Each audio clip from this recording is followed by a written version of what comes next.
Me alone? Is everyone staying here? I thought she was just being added to the panel. Excellent. Well, this is going to be all your time, Manisha. Let me introduce you. Can educate. First of all, let me introduce myself. My name is Father Jonathan Morris. Do you go by Father John or Father Jonathan on air? Because I always thought everybody called you Father John. Really? I didn't know that. I go by Father Jonathan. All right. But you can call me whatever you want. All right. Well, down in Texas, everybody refers to you as Father John. Is that right? Maybe they're taking liberties of getting too social, so. Maybe it's a Texan, maybe it's a Texan thing. All right. I like it. Let me introduce you, Manisha, and then I ask you to introduce yourself better. Manisha Thakor, or Thakor? Thakor, like taco with an R. Thakor, Thakor. It's a trick name. Is the co-author, or just, and together with Sharon Kedar, right? Okay, are the co-authors of this book, where I already showed all of you, Get Financially Naked, How to Talk Money with Your Honey. Manisha, tell me about this book.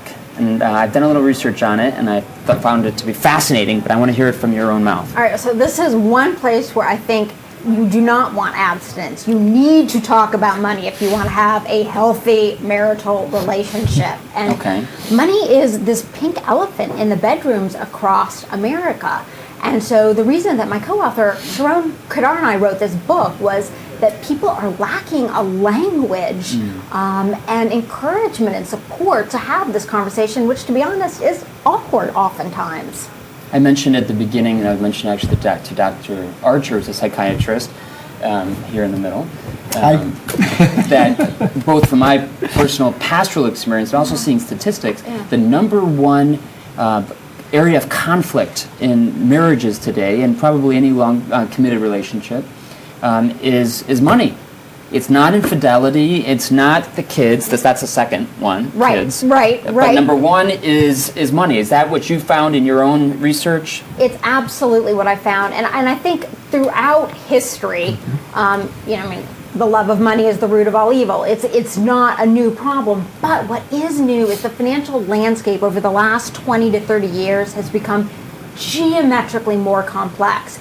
So, when my parents got married 40 years ago, there were societal safeguards that protected them from themselves. They wanted to buy a house, they had to put 20% down. If they wanted to get a credit card, they had to put on their Sunday best and go down to the bank. And today, we've got all of these complicated financial instruments, and we haven't been educated. So that's why I think it's become an even more explosive topic in relationships across the country. Very good. And I have to ask, you and Sharon are both women. You're both married? We are, and not to each other. Well, I did say guy and a girl in this, but that wasn't my question. Rather, what have you talked to your husband about money, and how do you guys do? How do you deal with it, and how does Sharon deal with it? If you don't mind, I'm sure you two have talked about it yourselves. We have extensively, and first of all, I would caution viewers not to do it the way I did it. I brought it up with my sweet and wonderful husband almost immediately. You need a little bit of financial foreplay. I was not a very good dater, and I just launched right into it, wrong tactic. Launched right into what? Wanting to talk about how much are you saving? Are you on a budget? As we're dating. Okay. I'm kind of a money nerd, and I wanted to make sure that I think it's a good way to start. Anyway, maybe not. You're the expert. Go ahead. But I think the key is this. My husband now and I talk about it regularly and routinely. And what my husband tells me is that he feels that it really has strengthened our marriage because he feels like it's something that we're sharing together. And that there's also a lot of pressure on men to kind of man up and handle all of the financial burdens of the household on themselves. And again, against this backdrop of a more complex financial environment. What's a typical conversation with your husband? Without putting numbers to it, but what is you say, hey, why did you buy those new tennis shoes? No, so one of the things, and this speaks to, I think, a key thing that couples can do is hone in on the big decisions in your life. They tend to be your home, your car, your kids, your education for yourselves and your kids, and your retirement. Once you make agreements on how you want to handle your finances in those 5 areas, which, by the way, consume Say those again, the 5 areas home, again. car, kids, education, and retirement. Okay. those 5 areas will consume 50% of the money you earn over your lifetime. So once you address how as a couple you're going to handle those finances, the smaller things, the lattes, the new motorcycle boots, these sorts of things become less of a source of conflict because the 90% you are in agreement or you've come to a compromise on. Now, what if there's an agreement or a compromise on those big issues, but one partner is simply not living up to what it takes to be able to meet those goals? What do you do? Well, first of all, if you're in this situation, I like to tell people you're not alone. I mean, across America, particularly right now in this awful economic climate that we're going through, many couples are experiencing this. On top of this, we are hardwired as humans to be attracted to our opposite. Studies have shown that we become financially intoxicated by the otherness. So if you're a saver, you'll be attracted to a spender because that's something totally different than how you would behave, and vice versa. So it's almost an inevitable dilemma. I could see spenders being attracted to savers. I would have a hard time thinking a saver would be attracted to a spender. Well, I'll tell you, I'm a saver. I am a total, I like to call myself frugal, but everybody else says I'm cheap. Okay. And I find that there's something about somebody who can live in the moment and say, you can't take it with you, that I'm like, wow. Okay. So but not so much. Right, exactly. Just a little. But the key point that I want to say is this: it's not a one and done conversation. Your marriage evolves, your life evolves, issues come up, and so you're constantly having to reevaluate as a couple how you want to deal with the inevitable points of conflict that will come up about the small things and the big things. Tell me what you think of this, and then I'm going to ask Dr. Archer to chime in as well from a psychological point of view.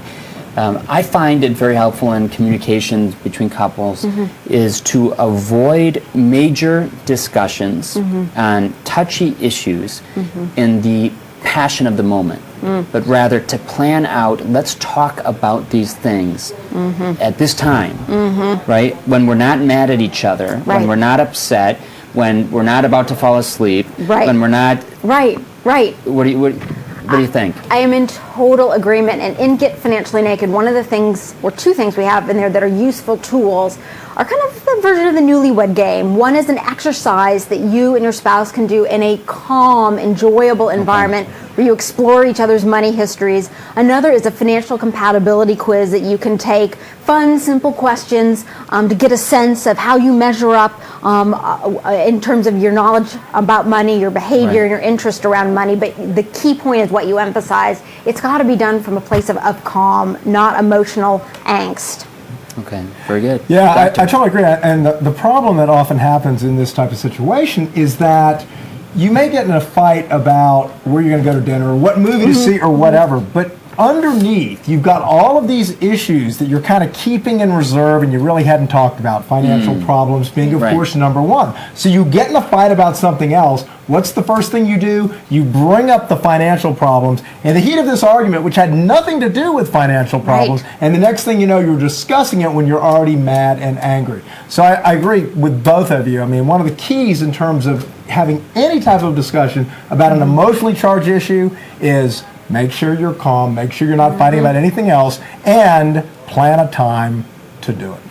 I want to tell Manisha a story, and I want you to comment on it. But first, I want to invite all of our viewers to chime in and to give us either your stories, your comments about what we're talking about. The email, as a lot of you know, is strategyroom@foxnews.com. Feel free, we still have a few minutes to write in to ask a question of Manisha or of our panel. But here's my story, and it's a family story, but my brother tells it publicly, maybe to the disconcern of his wife. But when they got married, they didn't live together before. They got married, and they had not shared finances before. Maybe they had talked about it at some level, but they weren't sharing